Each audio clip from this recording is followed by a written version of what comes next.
Maithili student, we are studying chapter number 9 जिसका नाम है सॉइल। इसमें हम सॉइल की प्रॉपर्टी के बारे में हमने स्टडी किया था प्रीवियस क्लास में। इसमें जो तीन प्रॉपर्टी थी, इसमें दो प्रॉपर्टी के बारे में हम स्टडी कर चुके हैं। परकोलेशन रेट के बारे में स्टडी कर चुके हैं और मॉइस्चर, सॉइल में कितना मॉइस्चर होता है और उसे कैसे कैलकुलेट करेंगे इसके बारे में हम स्टडी कर चुके हैं।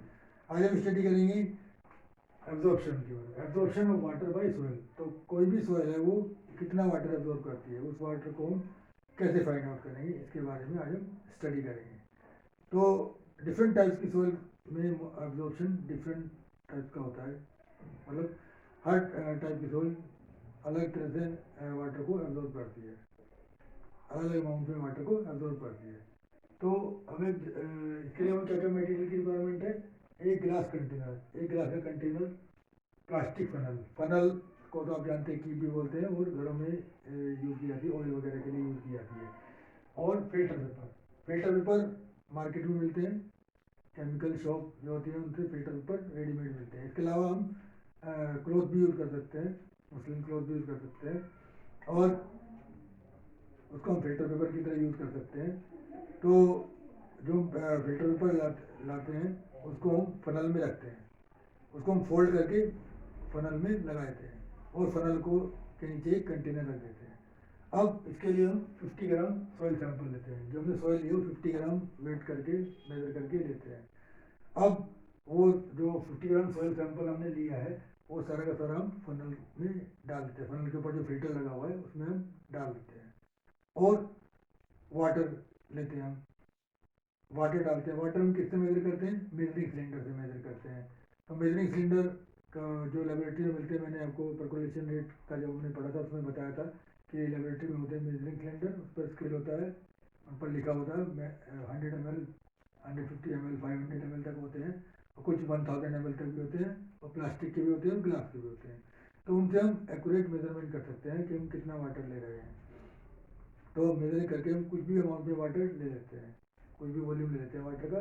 उस वाटर को हम ड्रॉप बाय ड्रॉप करके उस जो हमने सॉइल ली है फिल्टर पेपर के ऊपर, फनल में फिल्टर पेपर लगाया उसमें सॉइल लिए, उस पर ड्रॉप बाय ड्रॉप करके डालते हैं।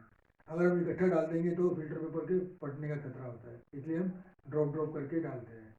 अब क्या होता है, कुछ समय के बाद वो नीचे से कंटेनर में कलेक्ट होना शुरू हो जाता है।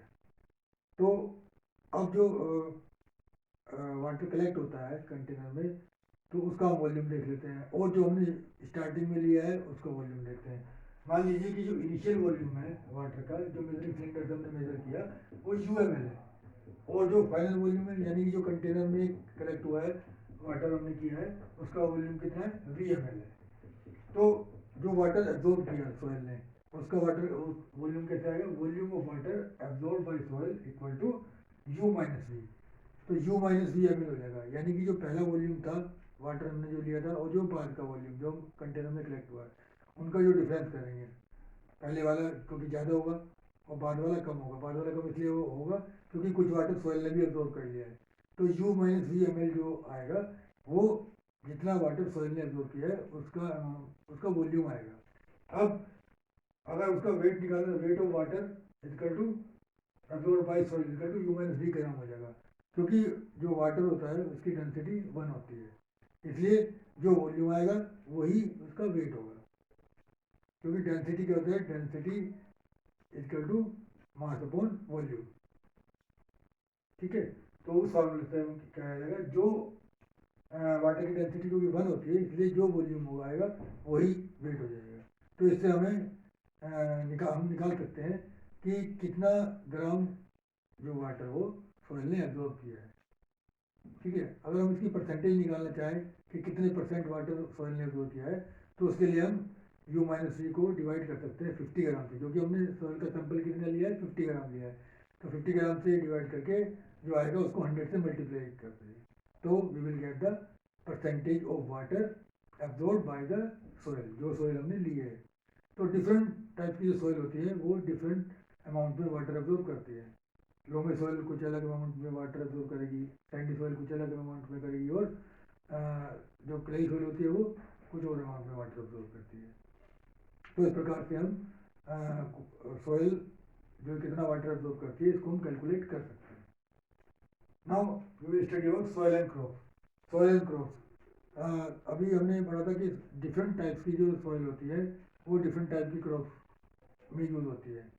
अब हमारे जो इंडिया है बहुत बड़ा कंट्री है, तो उसमें अलग अलग पार्ट में अलग अलग टाइप की सॉइल मिलती है। कहीं पर लोमी सॉइल ज़्यादा होती है, कहीं पर सैंडी सॉइल मिलती है, और कहीं पर क्ले सॉइल मिलती है। अब इन सॉइल की सबकी प्रॉपर्टीज भी अलग होती हैं, इसके बारे में हम पढ़ भी चुके हैं एक बार। जिसमें क्या होता है कि लोमी सॉइल में न्यूट्रिएंट ज़्यादा होते हैं, उसमें ह्यूमस भी ज़्यादा होता है, लेकिन क्ले सॉइल में ह्यूमस उससे थोड़ा कम होता है। अब लोमी सॉइल की गुड वाटर होल्डिंग कैपेसिटी होती है, लेकिन क्ले सॉइल की मैक्सिमम हाई जो वाटर होल्डिंग कैपेसिटी होती है। सैंडी सॉइल में क्या होते हैं, न्यूट्रिएंट बहुत कम होते हैं, ठीक है, क्योंकि उसमें सैंड पार्टिकल ज़्यादा होते हैं, उनमें एक पार्टिकल के बीच में गैप ज़्यादा होता है। तो इस तरह जो डिफरेंट टाइप की सॉइल्स हैं उनकी प्रॉपर्टीज भी डिफरेंट होती है, और वो डिफरेंट क्रॉप में यूज होती है। जैसे कि जो पैडी होती है, पैडी मतलब जो धान की फसल होती है, राइस, उसमें लूमी सॉइल और क्ले सॉइल यूज होती है। इसके अलावा जो कॉटन होती है, कॉटन की क्रॉप के लिए जो सॉइल यूज होती है सैंडी सॉइल। और जो पल्सेस जो दालें हम खाते हैं वो कौन सी क्रॉप कौन सी सॉइल में यूज होती है, उसके लिए यूज होती है लूमी सॉइल। तो इस प्रकार से डिफरेंट क्रॉप में डिफरेंट टाइप की सॉइल यूज होती है।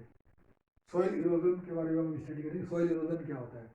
सॉइल इरोजन का मतलब है कि जो जो सॉइल की जो टॉप लेयर है उसका रिमूव हो जाना, उसका अलग हो जाना, जैसे सॉइल की कटिंग हो जाना। अब सॉइल की कटिंग या सॉइल की जो ऊपर की लेयर वो कैसे रिमूव होती है? उसमें वो डिफोरेस्टेशन है उसका एक कारण। डिफोरेस्टेशन का मतलब cutting of trees on large scale पर ट्रीज कट जाते हैं। तो क्या हो जाता है, क्योंकि ट्री जो है, ट्री की जो रूट्स होती है वो सॉइल को बाउंड करके रखती है, बांध के रखती है। तो जब ट्रीज ही कट जाते हैं तो सॉइल क्या होती है, लूज पड़ जाती है, और वो जब विंड चलती है या फिर वाटर वाटर ऐसा फ्लड आ जाती है तो वो उसके साथ बह जाती है, या जब विंड चलती है उसके साथ उड़ जाती है। तो क्योंकि जो सॉइल की जो टॉप लेयर होती है, टॉप लेयर में ह्यूमस सबसे ज़्यादा होता है और वो सबसे ज़्यादा फर्टाइल होती है। तो जब टॉप लेयर रिमूव हो जाती है सॉइल में से, इसका मतलब उसकी फर्टिलिटी बहुत कम हो जाती है, क्योंकि नीचे की लेयर जो होती है वो बहुत कम फर्टाइल होती है। तो इस वजह से क्या होता है, अगर उस सॉइल को हम यूज़ करते हैं क्रॉप के प्रोडक्शन के लिए, क्रॉप ग्रोथ के लिए, तो क्रॉप की ग्रोथ भी बहुत कम होती है, क्योंकि उसमें फर्टिलिटी बहुत कम होती है। तो जो इसके अलावा क्या होता है, ओवरग्रेजिंग। ओवरग्रेजिंग का मतलब होता है जो हमारे एनिमल्स होते हैं वो ग्रेजिंग करते हैं, यानी घास चलते रहते हैं, सुबह से शाम तक आते रहते हैं। तो कई बार वो ज़्यादा ग्रेजिंग हो जाती है, ओवर ग्रेजिंग हो जाती है। ओवर ग्रेजिंग होने से क्या होता है कि जो सॉइल सॉइल होती है वो उसकी टॉप लेयर जो रिमूव हो जाती है, जिसको सॉइल इरोजन भी बोलते हैं। इसके अलावा फॉरेस्ट फायर, फॉरेस्ट फायर भी एक कारण है, एक फैक्टर है सॉइल इरोजन का। फॉरेस्ट फायर से भी सॉइल का इरोजन हो जाता है। अब इसको हम प्रिवेंट कैसे करते हैं, रोक कैसे सकते हैं सॉइल इरोजन को?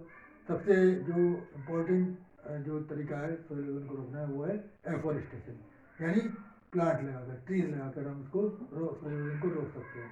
ओवर ग्रेजिंग को रोकना चाहिए, प्लांट्स जो एनिमल्स होते हैं ओवर ग्रेजिंग करते हैं उनको ओवर ग्रेजिंग करने से बचाना चाहिए। इस प्रकार से हम सोइल इरोजन को प्रिवेंट कर सकते हैं। तो स्टूडेंट, आज जो टॉपिक हमने स्टडी किए इनको आप ध्यान से पढ़िए, कोई प्रॉब्लम हो तो आप पूछ सकते हो। Thank you, have a nice day.